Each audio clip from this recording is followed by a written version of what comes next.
C'était un rendez-vous qui était très attendu par le secteur privé depuis de longs mois, avec malheureusement la crise que nous avons connue et le Covid-19 ne nous a pas permis d'avoir ces entretiens avec le ministère.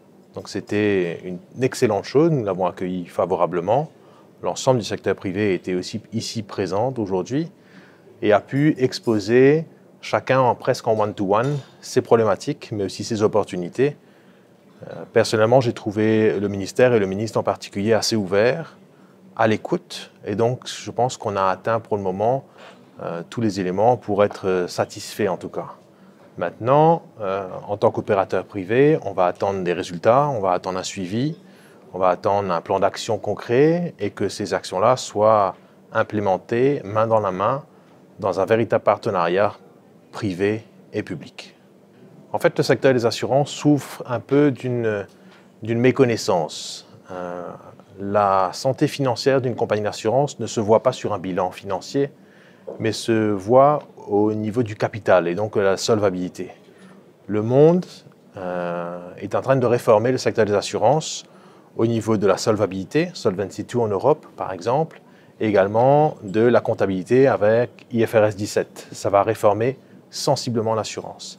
À Maurice, on n'y échappe pas et les assureurs vie en particulier ont terriblement souffert de la crise du Covid et notamment de la crise financière de par la chute des taux d'intérêt et la baisse de l'equity. Et du coup, ne peuvent pas soutenir leurs engagements pour leurs assurés.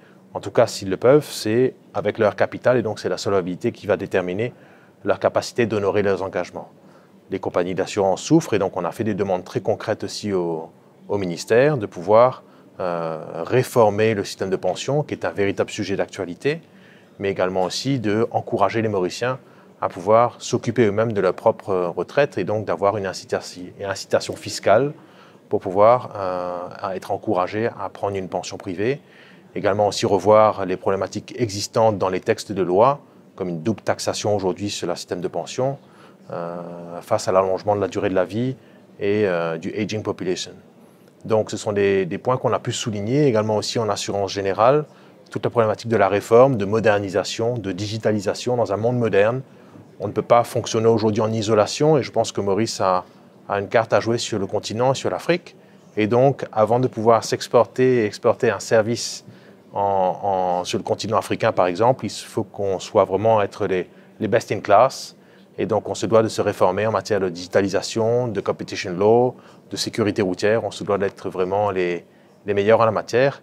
Et il m'a semblé être à l'écoute, le ministre au moins, donc c'est plutôt positif pour le moment. Maurice a quand même un savoir-faire important, c'est déjà son bilinguisme. Parle aussi bien en anglais qu'en français, des textes de loi en français et en anglais. Et au Kenya en particulier, un monde qui est extrêmement digital. On a aujourd'hui encore des longueurs d'avance, sur le Rwanda également aussi, qui est le second Ease of Doing Business en Afrique. Il nous regarde de près. On a une intelligence technologique, on a des frameworks importants, on a une gouvernance exemplaire, là où certains pays africains ne sont pas aussi structurés que nous. Et donc tout ça, c'est par exemple une liste non exhaustive de points positifs que nous souhaitons mettre en avant en Afrique de l'Est particulièrement, Kenya, Ouganda, Tanzanie, Rwanda, Mozambique par exemple. C'est les pays dans lesquels je crois qu'ils peuvent bénéficier du savoir-faire mauricien.